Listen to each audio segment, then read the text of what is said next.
સપ્તમઃ પાઠઃ સુભાષિતાની સુભાષિતો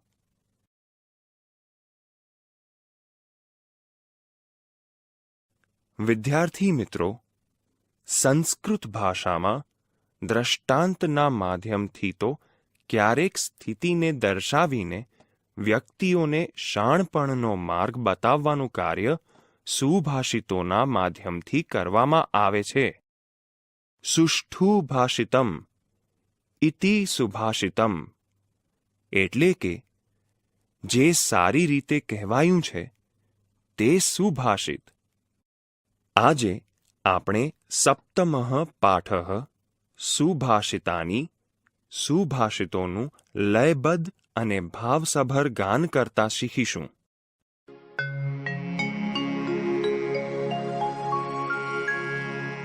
પુસ્તકેષુ હિ યા વિદ્યા પરહસ્તેષુ યદ્ધનમ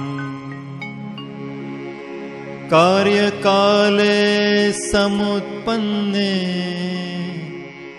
ન સા વિદ્યા ન તદ્ધનમ. વૃક્ષ ફલાન્વિત ભાતિ વૃક્ષં ધૂનયતે કપિ વૃક્ષેણ વાર્યતે તાપમ જલમ વૃક્ષાય દીયતે. વૃક્ષાત પતન્તિ પર્ણાની વૃક્ષસ્ય પ્રસરો મહાન. વૃક્ષે ખગા નિકુંજન્તિ વૃક્ષધન્યોસી ભૂતલે. ન કશ્ચિત કસ્યચિત મિત્રમ ન કશ્ચિત કસ્યચિત રિપુઃ. વ્યવહારેણ જાયન્તે મિત્રાણિ રિપવસ્તથા.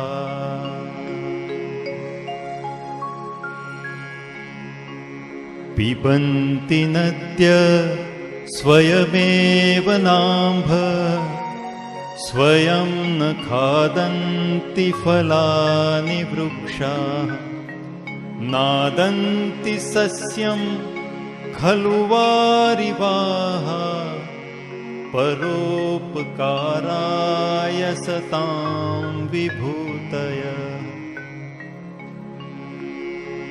ગંગા સિંધુ સરસ્વતી ચ યમુના ગોદાવરી નર્મદા કાવેરી સરયુ મહેન્દ્રતનયા ચર્મણવતી વેદિકા. ક્ષિપ્રા વેત્રવતી મહાસુરનદી ખ્યાતા જયા ગંડકી. પૂર્ણા પૂર્ણજલે સમુદ્ર સહિતા કુર્વન્તુ મે મંગલમ. ઘૃષ્ટં ઘૃષ્ટં પુનરપિ પુનઃ ચંદનં ચારુગંધમ છિન્നം છિન્നം પુનરપિ પુનઃ સ્વાદુ ચૈવેક્ષુદંડમ. દગ્ધં દગ્ધં પુનરપિ પુનઃ કાંચनं કાંતવર્ણમ ન પ્રાણાન્તે પ્રકૃતિ વિકૃતિર્જાયતે ચોત્તમાનાં.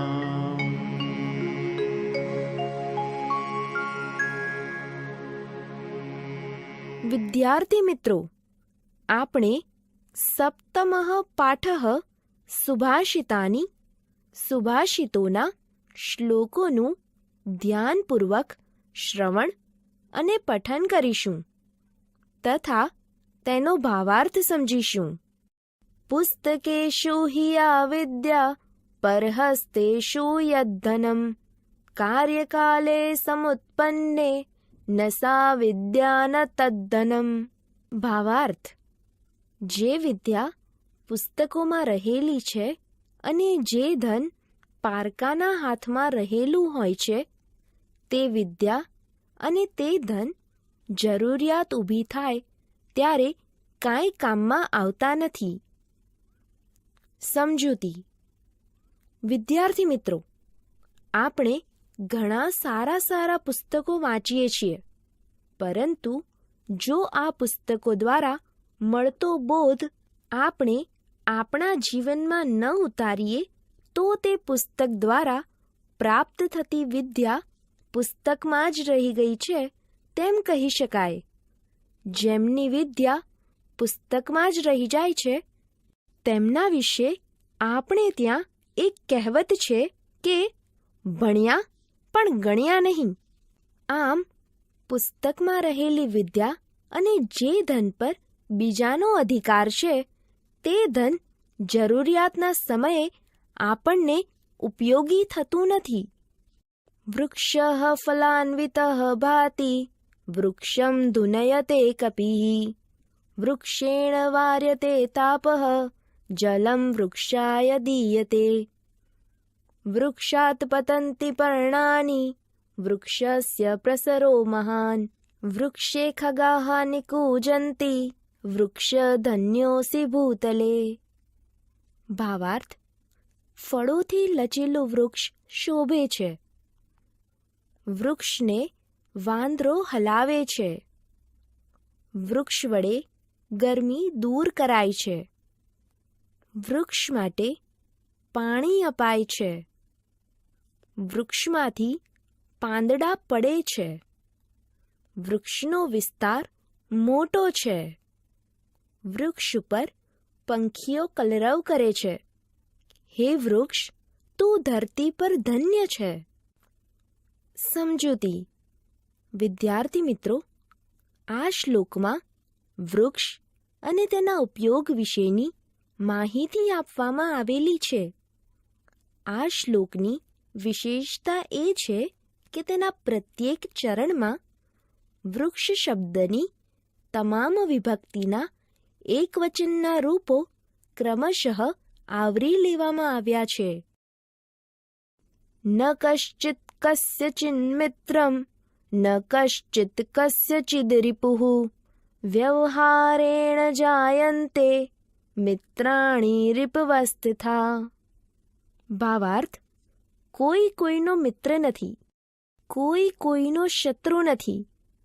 વ્યવહારથી જ મિત્રો અને શત્રુઓ બને છે.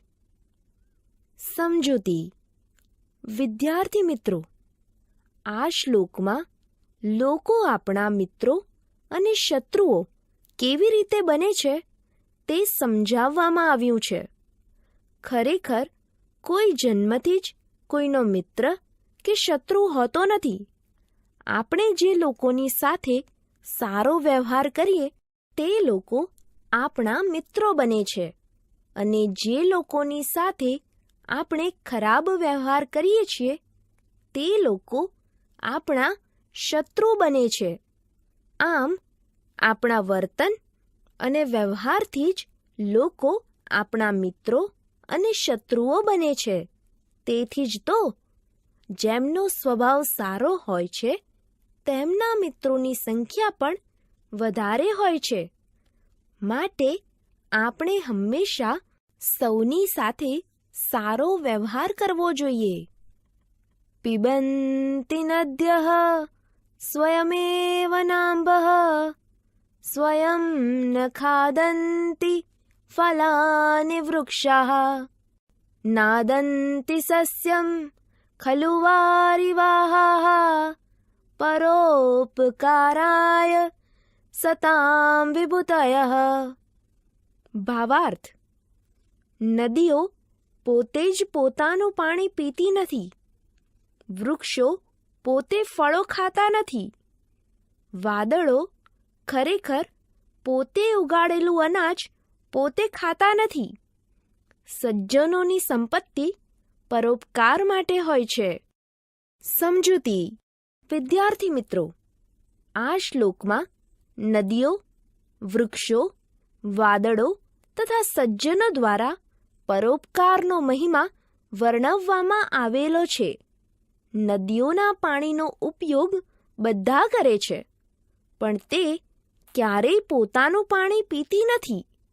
વૃક્ષો પર ઉગેલા મીઠા ફળો બધા ખાય છે, પણ તે ક્યારેય પોતાના ફળો ખાતા નથી. ખેતરમાં ઉગેલું અનાજ બધા ખાય છે, પણ જે વાદળોમાંથી પાણી વરસવાને લીધે અનાજ ઉગ્યું છે, તે વાદળો ક્યારેય પોતે ઉગાડેલું અનાજ પોતે ખાતા નથી. તેમજ સજ્જનો પણ પોતાની સંપત્તિનો ઉપયોગ પોતાને માટે નથી કરતા, પરોપકાર માટે જ કરે છે.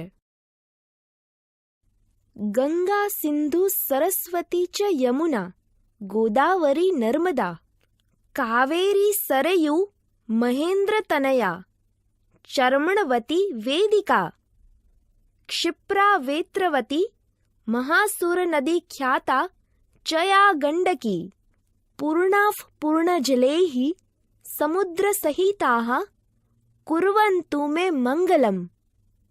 ભાવાર્થ: ગંગા, સિંધુ, સરસ્વતી, યમુના, ગોદાવરી, નર્મદા, કાવેરી, સરયુ મહાનદી, ચર્મણવતી વેદિકા, ક્ષિપ્રા, વેત્રવતી, મહાસુર નદી, પ્રખ્યાત જયા અને ગંડકી, આ બધી ભરપૂર પાણીથી પૂર્ણ નદીઓ સમુદ્ર સાથે ભળીને મારું મંગળ કરો. સમજૂતી. વિદ્યાર્થી મિત્રો, ભારત ભૂમિમાં આવેલી વિવિધ પવિત્ર નદીઓનો ઉલ્લેખ આ શ્લોકમાં થયેલો છે. ભારતના વિવિધ વિસ્તારોમાં વહેતી ભરપૂર પાણીથી ભરેલી નદીઓ એક થઈને સમુદ્રને મળે છે. તેના દ્રષ્ટાંત દ્વારા આ દેશમાં પ્રાચીન કાળથી એકાત્મતાની વિશિષ્ટ ભાવના વ્યાપ્ત થયેલી છે તે દર્શાવવામાં આવેલું છે. આમ જો આપણામાં રાષ્ટ્રીય એકતાની ભાવના હશે તો જ આપણું મંગળ થશે તે વાત અહીં સમજાવવામાં આવેલી છે. ઘૃષ્ટમ ઘૃષ્ટમ પુનરપી પુનઃ ચંદનમ ચારુગંધમ છિન્નમ છિન્નમ પુનરપી પુનઃ સ્વાદુ ચૈવેક્ષુ દંડમ દગ્ધમ દગ્ધમ પુનરપી પુનઃ કાંચનમ કાંતવર્ણમ ન પ્રાણાન્તે પ્રકૃતિ વિકૃતિરજાયતે ચોત્તમાનામ. ભાવાર્થ: વારંવાર ઘસાવાથી ચંદન વિશેષ સુગંધ આપનાર બને છે. વારંવાર પીલાવાથી શેરડીનો સાંઠો વધારે સ્વાદિષ્ટ બને છે. વારંવાર તપાવવાથી સોનું વધારે ચમકદાર બને છે. અને પ્રાણ ત્યાગવાનો સમય આવે તો પણ ઉત્તમ વ્યક્તિઓના સ્વભાવમાં કોઈ પણ વિકાર થતો નથી. સમજૂતી. વિદ્યાર્થી મિત્રો, આ શ્લોકમાં ચંદન, શેરડી, સોનું તથા ઉત્તમ વ્યક્તિઓની વિશેષતા દર્શાવવામાં આવેલ છે. ચંદનને વારંવાર ઘસવાથી તે વધુ ને વધુ સુગંધિત થાય છે. સોનાને વારંવાર તપાવવાથી તે વધુ ને વધુ ચમકદાર બને છે. શેરડીના સાંઠાને વારંવાર પીલવાથી તેનો રસ વધારે સ્વાદિષ્ટ બને છે. અને તેમજ શ્રેષ્ઠ વ્યક્તિઓ પોતાના પ્રાણ ત્યાગવાનો સમય આવે તો પણ પોતાના સારા સ્વભાવનો ત્યાગ કરતા નથી. આગળના તાસ પર જાઓ.